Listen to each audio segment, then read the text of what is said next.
An inspirational story. Once upon a time, in a quaint little village nestled between rolling hills, there lived a very lazy man named Ravi. He was notorious for his aversion to hard work, always seeking the easiest way to get his meals. Instead of tending to a garden or helping others, he would roam the village, hoping to find scraps left by hard-working farmers, or tempting treats he could pilfer without much effort. One sunny morning, while wandering through the lush countryside, Ravi's stomach grumbled loudly. He realized he needed food and spotted a tree laden with ripe, juicy apples. A mischievous smile spread across his face as he thought about the sweet taste of the fruit. However, just as he reached out to pluck an apple, a vigilant farmer appeared, eyeing him with a mix of anger and disbelief. Startled, Ravi bolted, running as fast as his legs could carry him into the nearby forest to hide. As he stumbled deeper into the woods, he came across an old wolf, limping along with only 2 legs. Curious, Ravi paused to observe the creature. How does this wolf survive without the ability to run? He wondered. The wolf, despite his disabilities, was crawling through the underbrush, searching for food. Ravi felt a pang of sympathy, but he was also puzzled. Surely life was difficult for the wolf. There were threats lurking in the shadows, other animals that could easily harm him. Yet here he was managing to get by. Suddenly, Ravi's attention shifted as he spotted a lion approaching.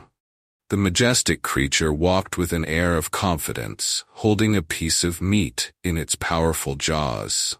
Feeling a mix of fear and awe, Ravi quickly climbed a nearby tree, hoping to remain unnoticed by the lion. He watched with wide eyes as the lion approached the crippled wolf, who could do nothing but watch from the ground.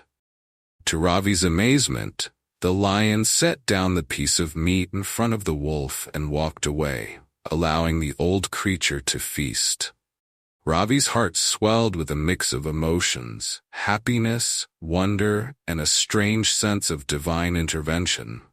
Look at that, he thought. God must truly have a plan to take care of all his creations, even those who cannot fend for themselves.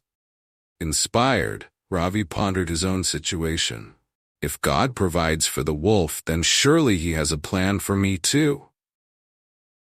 With this newfound belief, he decided to sit and wait for someone to come along and feed him, just as the wolf had been fed.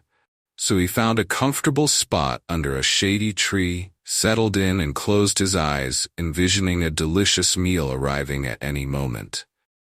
Hours turned into days. Ravi remained under the tree, waiting patiently for someone to appear with food. He ignored the rumbling of his stomach and the pangs of hunger that gnawed at him. He had faith, after all. Surely, someone would come to help him. But as the sun set on the second day, he realized he had not eaten in 2 whole days. His stomach was empty, and his faith began to waver. Finally, unable to bear the hunger any longer, Ravi stood up and started to leave the forest. On his way back to the village, he stumbled upon an old sage sitting by the river, lost in deep thought. With his heart heavy with disappointment, Ravi approached the sage and poured out his heart. "Oh, wise one, I've seen God show mercy to the crippled wolf, yet why didn't he show mercy to me? I waited, believing that help would come, but here I am, hungry and alone." The old sage looked at Ravi with kind, understanding eyes. "It is true that God has a plan for everyone, my son," he replied gently. "You are a part of his plan, but you took his signs in your own way. He didn't want you to be like the wolf, waiting passively for assistance. He wanted you to be like the lion, bold and proactive." Ravi's eyes widened as the sage's words sank in. He had misinterpreted the signs of providence, thinking that waiting was the answer. "I see now," he whispered, a new understanding dawning upon him. "I should not just sit back and expect life to provide for me." The sage nodded, encouraging him to reflect. Sometimes in life, we misread God's signs. We wait for miracles while forgetting that we must also take action. Think about your life so far and the opportunities you've let pass by, waiting for someone else to take the lead. Embrace the spirit of the lion. Be courageous, seek out opportunities, and trust in your own strength. Feeling inspired, Ravi thanked the sage and headed back toward the village with renewed determination. He resolved to work hard, find honest ways to earn his food, and actively engage in his life rather than waiting for fortune to smile upon him. As the days passed, Ravi began to transform.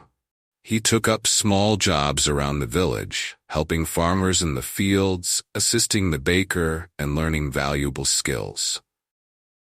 With each effort, he found a sense of fulfillment and joy that he had never experienced before. His friendships grew deeper, and he discovered a community that welcomed him as he contributed to their well-being. Eventually, Ravi learned that true abundance comes not from waiting for help, but from actively participating in the world around him.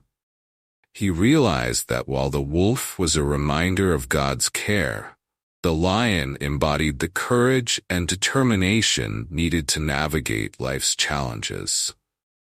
And so, Ravi's story became a testament to the power of hard work, self-belief, and the understanding that sometimes God's signs are meant to guide us toward action, rather than inaction. From that day forward, Ravi embraced each opportunity, knowing that he was part of a greater plan, one that required him to take the initiative and not simply wait for blessings to fall into his lap. In the end, Ravi thrived, not just because he sought food, but because he learned the value of effort, the beauty of community, and the importance of interpreting life's signs in a way that empowers us to become the lions of our own stories.